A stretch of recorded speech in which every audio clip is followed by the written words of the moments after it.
le monde, je n'appellerai qu'une seule personnalité. Avant, on aurait dit c'est une personne, mais depuis les AFAC 1 jusqu'à aujourd'hui, AFAC 11, le monsieur a eu le temps de passer du statut de personne à celui de personnalité. Ah oui, il n'est pas n'importe qui dans ce pays. Quand on rentre par exemple dans le bureau de monsieur Nkumo, à n'importe quel moment, quand on peut rentrer chez monsieur Adolphe Yassé, comme on veut, quand on peut entrer chez monsieur Pelletier, quand on peut déplacer la chefferie de Blocos jusqu'ici à l'INSAC, quand on peut avoir des gens comme Maestro de Balzac, faire venir des gens du Sénégal, du Burkina, de la Mauritanie, pour des formations en Côte d'Ivoire, alors je dis, vous êtes une personnalité culturelle. Mesdames et messieurs, je voudrais qu'on fasse des ovations nourries, c'est l'émotion. Des ovations nourries, quoique nos ovations tout à l'heure vont nourrir, n'est-ce pas, son discours. Je voudrais qu'on salue, comme il se doit, cet ingénieur de formation, passionné d'art et de culture, affectiviste, comme il se fait appeler, grand défenseur du patrimoine culturel africain, sinon mondial. Oh, je suis ému, monsieur Yeboah. Qui connaît Yeboah? Yeboah, ça ne vous dit rien. Bon, trêve de discours, on va saluer le soldat Diaboy, tentative. Attendez, c'est tout ce qu'il mérite comme applaudissement.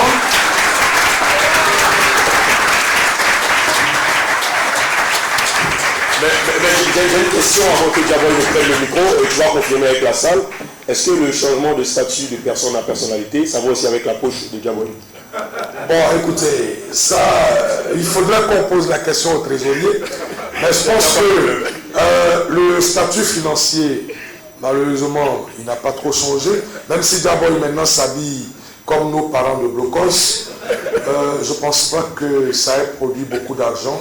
Mais une chose est certaine, d'un point de vue moral, je peux dire qu'il a eu la plus grande richesse, c'est de savoir qu'il a contribué à former beaucoup de personnes. Et ça n'a pas de prix.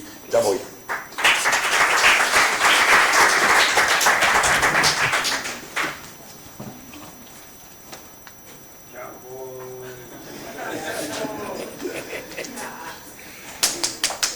Monsieur le représentant du ministère de la Culture et de la Francophonie,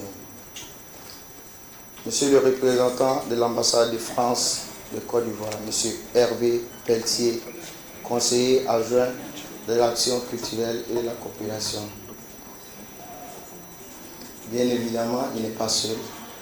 Il est avec celle qui fait le pont entre nous et l'ambassade de France, Madame Margot, que je vous demande d'ovationner.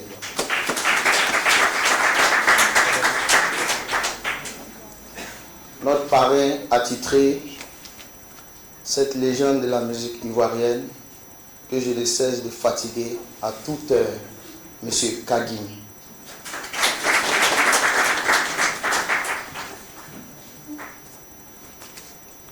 Madame la représentante du commissaire général de l'UNESCO,